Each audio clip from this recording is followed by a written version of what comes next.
Ya. Ahora como en la parte 2 de lo que sería el acto jurídico, corresponde seguir con lo que habíamos dejado ayer, que ayer no pude seguir porque tuve que salir. Y habíamos quedado en terminar de ver lo que eran los vicios de la voluntad y la creación del consentimiento, previamente tal. Dentro de lo que son las siguientes del elemento sería el objeto. El objeto es un elemento propio esencial de todos los actos jurídicos, sin el cual no tendrían existencia o si tienen un objeto ilícito adolecerían de nulidad. Disculpa. Em, ¿Qué podemos definir como el objeto? El objeto está definido en el código, pero de mala manera. Se define como aquello que el deudor está en dar, hacer o no hacer para complacer al acreedor, ¿no es cierto? El acuerdo es que el deudor eh, debe dar, hacer una cosa en fin de cumplir con lo que el acreedor había solicitado.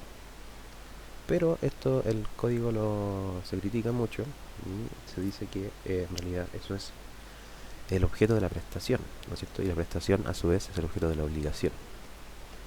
Entonces, doctrinariamente se define que el objeto del acto jurídico es aquellos derechos y obligaciones que nacen del acto, ¿no es cierto? Aquellos derechos y obligaciones que se crean, se modifican, se transfieren, se transmiten o se extinguen del acto jurídico. Y dentro de estos ya hay varios artículos, yendo ya a los requisitos de validez.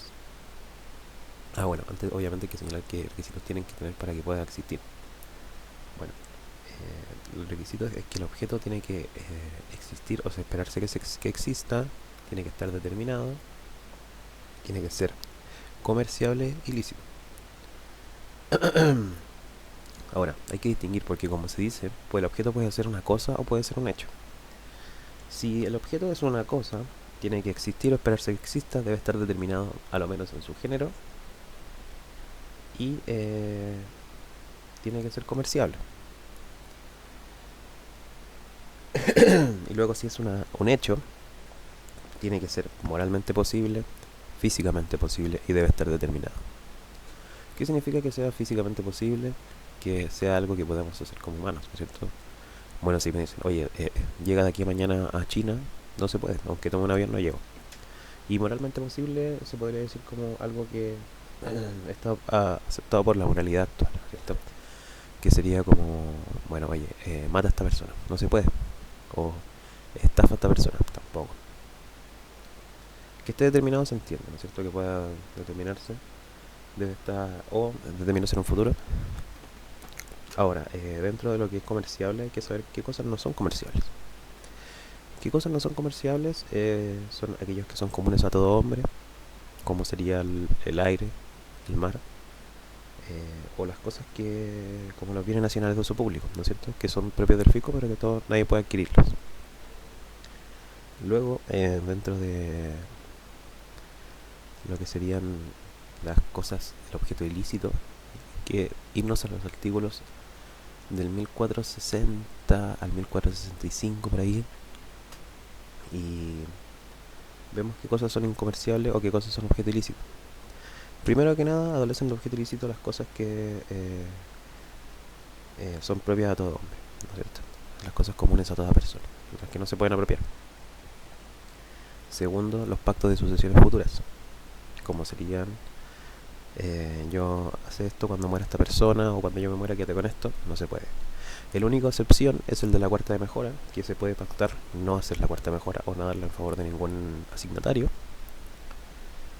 Esa sería la excepción de los pactos de sucesiones futuras. Otro es la condonación del dolo futuro. Y luego tenemos los de 1464, que son 4 ejemplos. Aquí hay una distinción ya muy importante de dar enfoque en este artículo, porque los de 1464 eh, son 4 ejemplos. Hay el primero y el segundo, los numerales 1 y 2, son normas de derecho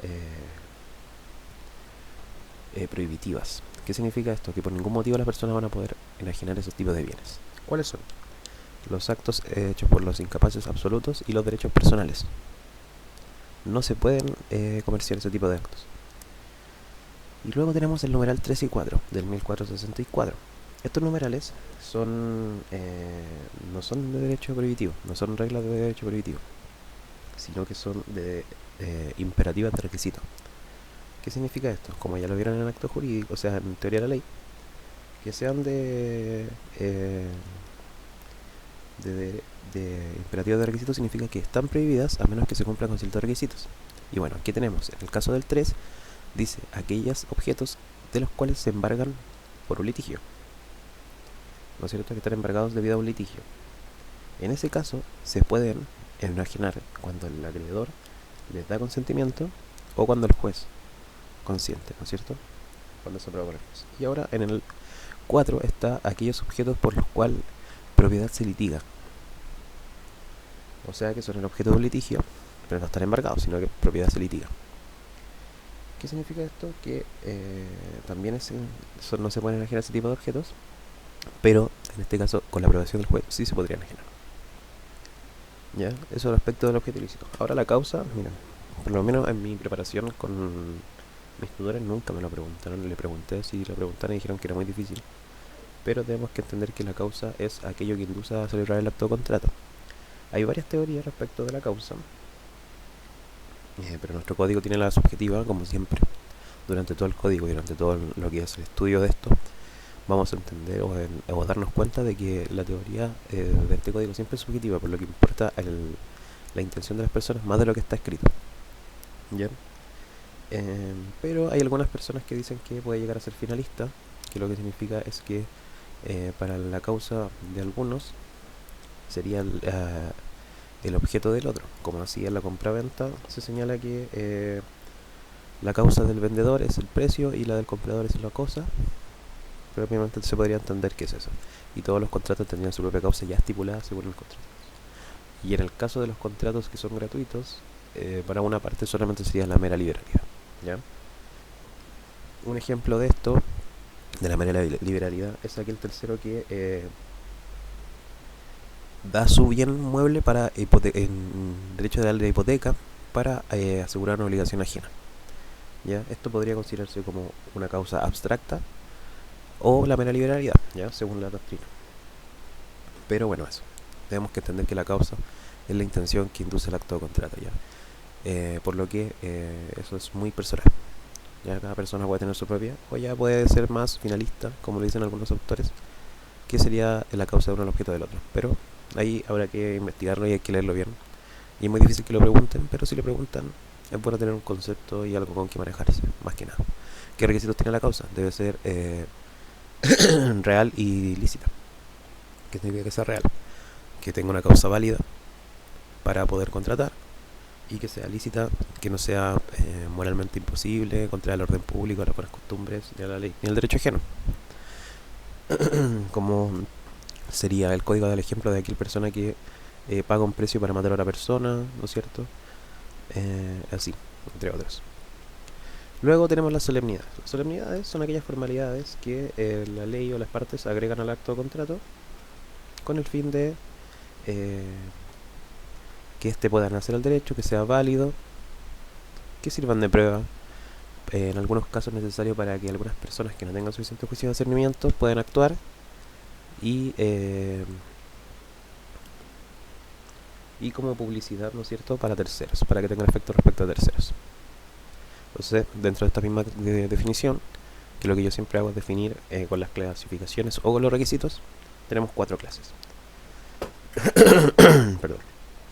Tenemos los primeros, los necesarios para que nazcan, o sea, de existencia de validez, que serían las propias que la ley señala para que estos actos puedan nacer al derecho y para que sean válidos.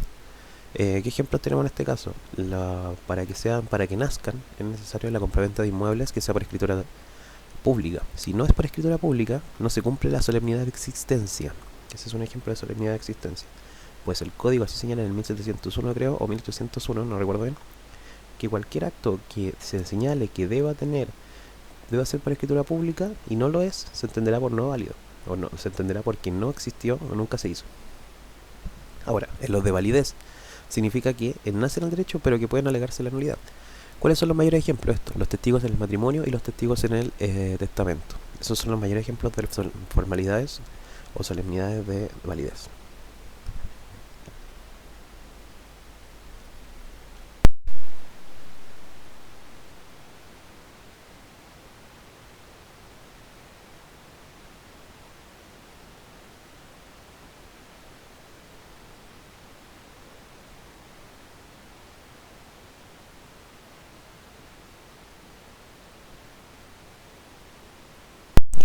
Ahora sí. Luego tenemos las formalidades de prueba. Son aquellas que sirven para la prueba en un juicio, ¿no es cierto? Como sería la escritura pública y todo lo necesario para probar en un juicio, testigos, etcétera. Luego tenemos las formalidades habilitantes, que son aquellas que para aquellas personas que la ley señala deberán cumplir con una formalidad para poder realizar un cierto acto, como serían los menores adultos autorizados por sus representantes, el marido en sociedad conyugal para poder enajenar, grabar o arrendar bienes rústicos o muebles por 5 y 8 años, requieren de la autorización de la mujer. Entonces, dentro de las habilitantes tenemos 3 clasificaciones, que son en representación, que es aquellos de los incapaces absolutos que simplemente el representante actúa por ellos. Bajo permiso, que significa que son, yo lo estoy poniendo permiso, no me acuerdo si se llama permiso, pero son de aquellos de los incapaces relativos donde pueden actuar bajo la autorización de su representante o el juez. Y aquellos que son homólogos, que son aquellos en donde el juez reemplaza la autorización de uno. Y esto ocurre sobre todo en el marido de sociedad conyugal, cuando la mujer no quiere dar autorización para grabar, enajenar un bien o arrendarlo, y solicita al juez para que éste dé la autorización en vez de la mujer. Ahí sería homólogo, porque el juez está dando la autorización. Luego queda la publicidad, ¿no es cierto? Que son aquellos como los casos del testamento, donde hay que publicitarlo en el diario oficial, cuando el testamento es cerrado, en la muerte presunta, los registros, bueno, es que los registros ya son tradiciones, ¿no es cierto? Bueno, y todo el tipo de publicaciones que son necesarias para que produzcan efectos respecto de terceros. Ya, luego de esto, habíamos terminado con los elementos, ya tanto de requisito de validez, y nos iríamos al último tema, que sería las sanciones de ineficacia jurídica. Esto es un tema aparte porque al final no va dentro del acto jurídico, sino que sería posterior al acto jurídico, porque las sanciones de ineficacia lo que buscan es dejar sin efecto los tipos de actos jurídicos, ya sea por las faltas de algún requisito de existencia de validez. Pero deberemos definirlo como la reacción que tiene el ordenamiento jurídico por la falta de algunos de los requisitos que la ley señala o prescribe para su existencia o validez, o para que afecten a otras personas, ¿no es cierto? Yo lo definiría así, pero esto es más nulidad, la verdad, porque dentro de la clasificación podemos entender otras cosas. Entonces puede ser la reacción que tiene el ordenamiento jurídico por el cumplimiento o por la falta de algunos requisitos que señalan la validez, o otras causas externas, ¿no es cierto?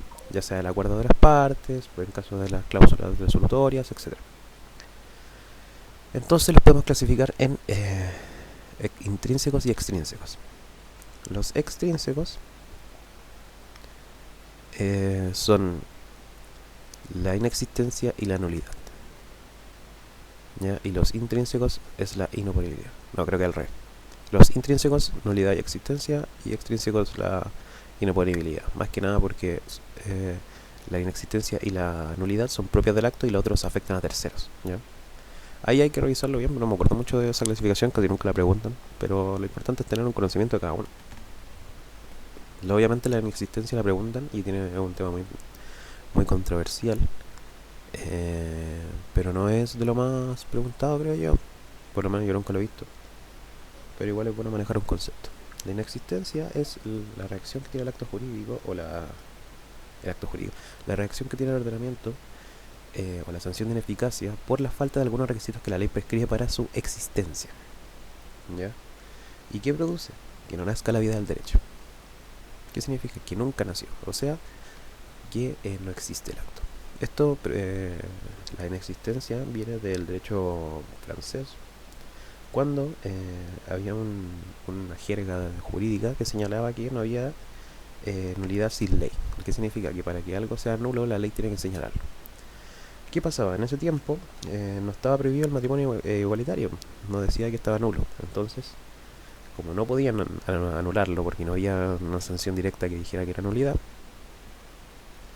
las partes, o sea, los autores dijeron que era inexistente, porque no cumplía con el requisito de existencia que tenía que ser un hombre y una mujer. Por lo tanto, no era nulo, sino que nunca nació.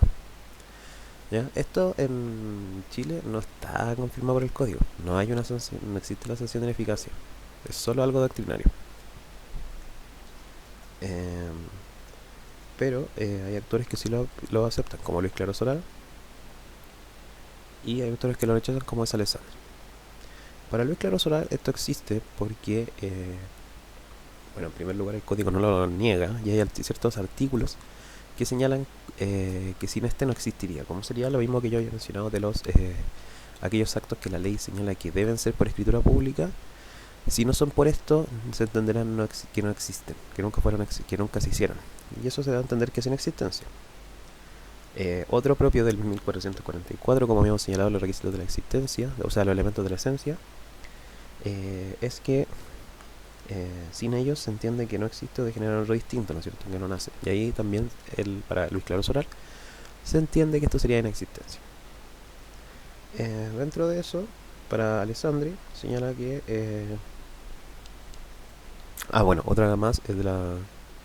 No, está bien. Para Alessandri, dicen que no existe la inexistencia en nuestro código porque, bueno, en primer lugar, la nulidad tiene su propio título, que es el título 20 del libro cuarto. Y dentro de esto no existe la inexistencia.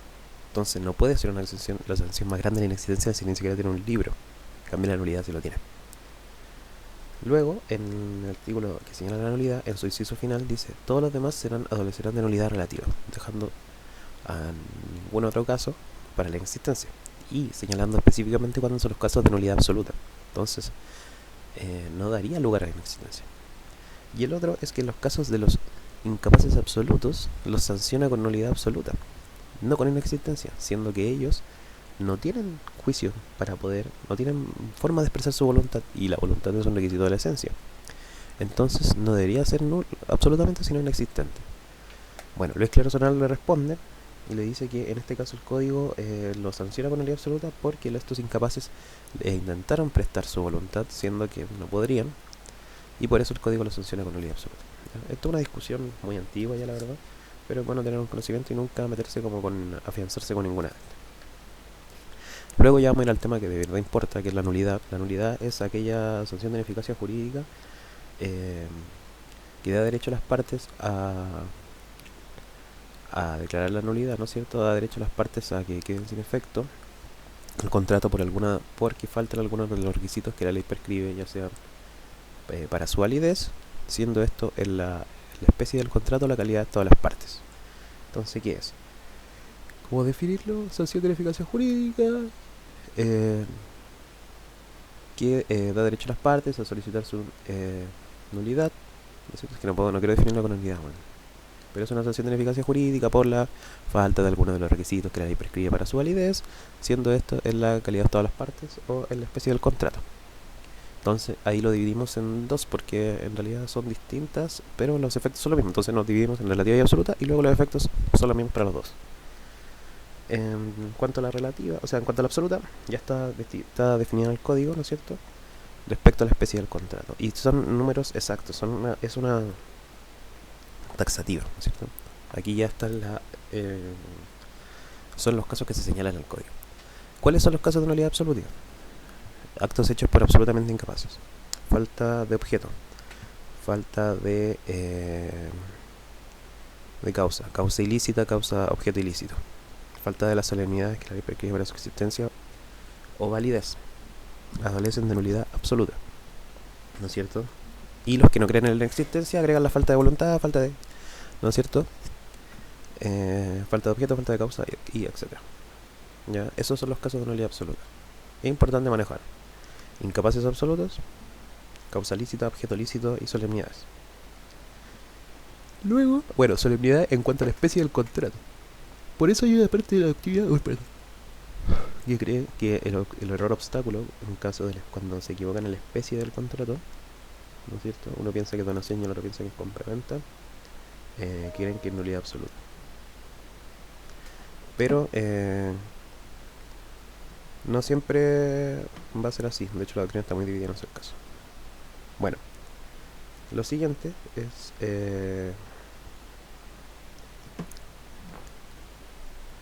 lo siguiente sería la nulidad relativa. La nulidad relativa es la regla general, ¿no es cierto? Porque aquí en todos aquellos casos en que no hay nulidad absoluta se diría que es nulidad relativa. ¿Y cuándo podemos tener ejemplos? Bueno, en los vicios del consentimiento, cuando es el error, la fuerza del dolo, actos hechos por incapaces relativos, entre otros, ¿no es cierto? Esta es la regla general. Ahora, ¿quién puede alegar cada una? La nulidad absoluta la puede alegar incluso el juez. Si el juez la ve de manifiesto en un contrato o en acto, la puede alegar, ¿no es cierto? Y declarar la nulidad absoluta. Obviamente las partes y cualquiera que tenga un interés pecuniario en ella. Ahora, la nulidad relativa solo puede correr a favor de las personas a que la ley ha señalado. Así que no todos pueden alegarla. Eso, ¿ya? Obviamente la parte de quien se ha beneficiado de esta nulidad no puede alegarla porque puede beneficiarse de su propio dolo. Siguiente, los efectos de la nulidad son los mismos para ambas. Es que debe ser alegada, porque no corre de pleno derecho, no es ipso iure. Tienes que alegar la nulidad. El contrato va a producir sus efectos normales hasta que se alegue la nulidad. El principal efecto es que una vez alegada y decretada, retrotrae a las partes al estado anterior, por lo que hay que distinguir si los contratos, el contrato se cumplió, no se cumplió. Si se cumplió y las partes ya entregaron sus cosas, o sea, el objeto de cada una, deberán regirse por las prestaciones mutuas, o sea, que deberán devolver a cada uno lo que corresponda, al punto de quedar en el estado anterior al contrato, a la celebración del contrato. Ahora, si el contrato se celebró pero las partes aún no han entregado las cosas, han cumplido las obligaciones, funcionará como un modo de extinguir las obligaciones. Ya, nada más que eso. Y ahí no serán prestaciones mutuas. Eso más que nada hay que distinguir en cuanto a los efectos. Lo importante es decir que retrotrae las partes del estado anterior, que en el caso de que se hayan cumplido las obligaciones habrá prestaciones mutuas. Ahí hay que saberse eso. Yo la verdad que no lo he estudiado nada. Pero bueno, es importante manejar, no sé, pues si se entregan los frutos, tienen que devolverse las cosas en el estado en el que se encuentran, a menos que esté de mala fe, etc. Y para finalizar tenemos la inoponibilidad, que es una sección extrínseca de ineficacia jurídica en el cual a una persona o un tercero no afectan las consecuencias o los resultados de un contrato o de un acto, ¿no es cierto? Es aquel tercero externo que no le afectan o no tiene consecuencias de este acto o contrato celebrado por otras dos personas. El mayor ejemplo es la compraventa de cosas ajenas. Si nosotros dos vendemos una cosa ajena, yo te vendo algo que no es mío y tú lo compras, el tercero dueño, ¿no es cierto?, el verdadero dueño, tiene acción reivindicatoria respecto de cualquiera que lo posea. No importa, porque tú no quedaste en posesión, tú quedaste solamente en posesión, pero no eres dueño. Entonces, para él es inoponible. ¿Qué otro caso de inoponibilidad hay? La mujer casa de sociedad conyugal. En el caso de arrendar un predio rústico o urbano por más de 5 o 8 años, luego de si lo arrienda por, no sé, un predio urbano por 6 años, el otro hasta los 5 años le corresponde, pero luego del sexto año le es inoponible a la mujer. ¿Ya? Ese es como el mayor ejemplo. Y eso es lo que hay que saber de sanciones de ineficacia jurídica. Es importante tener la definición de nulidad, saber cuál es relativo, cuál es absoluto, las causales, quiénes pueden alegarla, y eso, ¿ya? No causa estudiar muy poquito por lo que me dijeron a mí, pero igual yo creo que hay que estudiar. En solemnidades hay que saberse las habilitantes, y las de existencialidades, obviamente, tener ejemplos. Y eso, esto más que nada con acto jurídico. No es tanto, la verdad. Lo importante es saberse los conceptos, los requisitos y eso.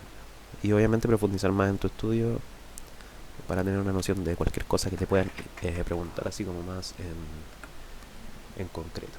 ¿Ya? Y espero que te haya gustado la clase. Y eso.